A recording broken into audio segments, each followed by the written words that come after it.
America Talks Live Hour 2 continues now, and we continue to invite your phone calls at 1-877-Newsmax. That's 1-877-639-7629. And we continue to talk about the FBI's decision to pursue, once again, Hillary Clinton's email case.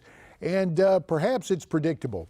FBI Director James Comey taking harsh criticism from the left for the way he has handled this case and alerted members of Congress, thereby alerting you and me of the newly discovered emails. In fact, former Attorney General Eric Holder wrote an op-ed for the Washington Post. We referenced it earlier in this program, and former General Holder says that the FBI director made a mistake, writing, quote, "The department has a policy of not taking unnecessary action close in time to Election Day that might influence an election's outcome.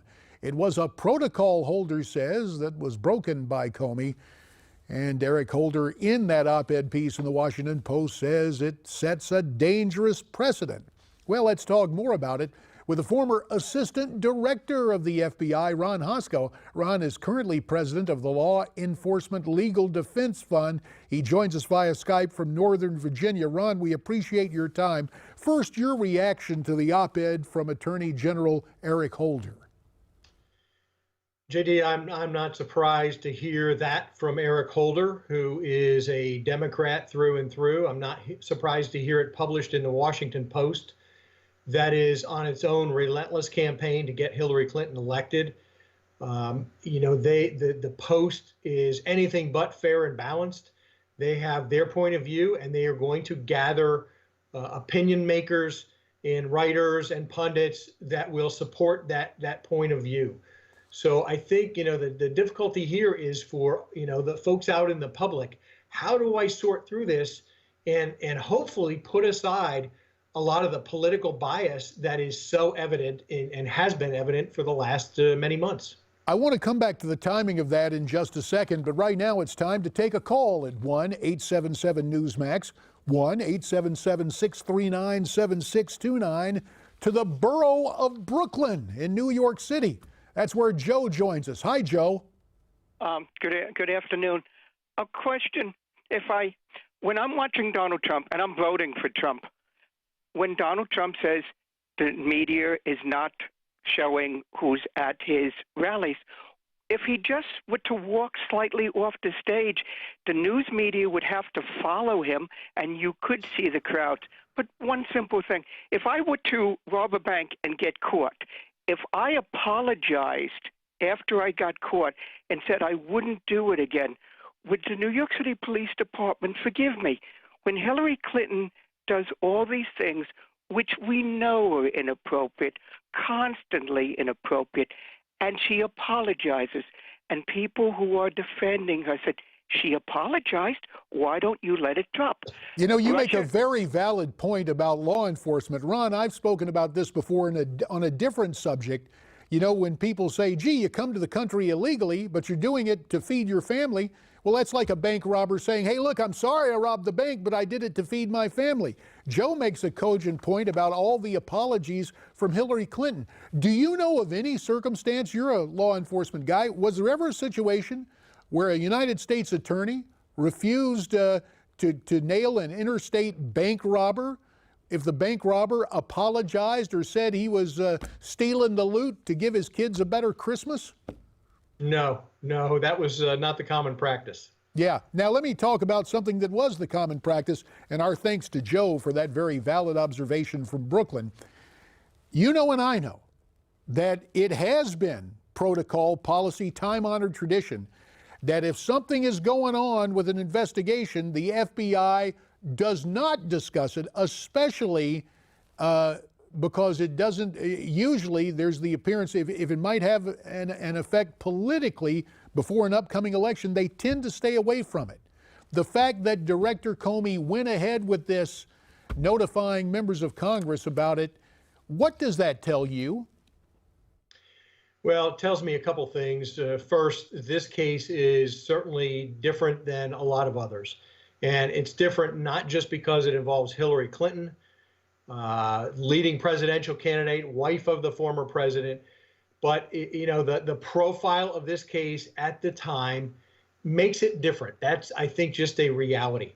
And you're absolutely right. By and large, the FBI has nothing to say about pending investigations, particularly when we're talking about what feels like corruption, even though they looked at this as more of an espionage type of a case. The And FBI stays mute on it. And so I think that the director was caught up in this direction, this path that he started out on after Loretta Lynch took her meeting with Bill Clinton and gave voice to those who said politics will drive the result. Comey stepped up. He committed to this unusual, extraordinary transparency with Congress. And now he felt bound, duty bound, to tell Congress something significant just changed. And that whole situation for Loretta Lynch to meet with Bill Clinton on the tarmac, again, as Lee would put it, my old stomping grounds out at Sky Harbor Airport in Phoenix, a meeting without precedent. And we're getting reports that that General Lynch was trying to lean on Director Comey, that he was alerted to the existence of these emails, and she was trying to persuade him basically to step back from this. What have you heard as to the veracity of that report? Well, I've heard that senior officials at Department of Justice did communicate with the director their view on it, which was to not write this letter to Congress, and that the director held a meeting with some of his senior advisors, and then he decided to go forward in this direction. I do think that this director, not that he doesn't have the support of others in FBI headquarters, but I think this is a path that he is deciding the right steps to take, at the end of the day, using his own judgments. He listens to others, he takes in their counsel. And keep in mind, as we've both just said, this is the very same Attorney General whose judgment led her to take a meeting with Bill Clinton. And speaking of Bill Clinton, since he used to make, well, I guess the Clintons still do make their, quote, retirement home, post-presidential home, Massapequa, New York. Corey never likes me to mention that, but Corey is on the line right now at 1-877 Newsmax. Hi, Corey. Hi, JD. It's great to be on your show. I'd just like to say that with these emails and everything, it's great that the Clinton machine is twisting things around. So it's great that they're twisting this so bad around that let's get it all out. Let's get it all out. They haven't got it all out in July, June, whenever the FBI investigated them. And I also did my homework, JD, over the weekend. It wasn't predators that she called African Americans. It was super predators. And I looked it up from Mr. Louis Farrakhan, okay? And I listened to what he had to say. Mr. Farrakhan said, and I believe every single word that he said, that the Clintons are nothing but a bunch of con artists, okay? He is looking for that black, she is looking, for that black vote. That's what she wants from you. She and him called them super predators and locked up African Americans for having a blunt or a little tiny thing, a joint of weed, wasting the taxpayers' money for something like that. And Corey, you're making reference not only to Bill's stewardship as governor of Arkansas, but of course the crime bill of 2 decades ago. So let me turn back to Ron Hosko here, because I've got to ask this question. There are other reports that senior agents were lining up to resign from the Bureau based on what happened in July. Can you shed any light on that? Do you know if that is in fact accurate? Of course, the notion being that the director felt some pressure from within the ranks to reconsider where he stood. In your mind, was that part of the factor, or just the evidence on hand? And we've got about a minute, Ron. Yeah, JD, I to my knowledge, and I stay fairly close with former coworkers, there is no truth to that.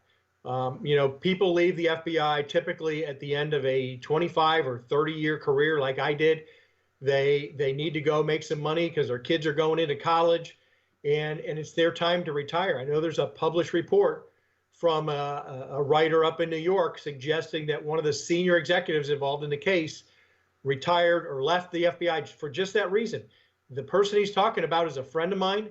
He left for the reason I just described. Kids going into college, college debt coming at him and a good job offer. Life decisions, in other words. Yeah, he had other opportunities. Well, let me take this opportunity because now a lot of the Democrats are starting the catcalls saying Director Comey should resign. 15 seconds, Ron. Should he? At this point, the director has chosen which path he would take, and I think he stands tall until the President of the United States relieves him of his duties.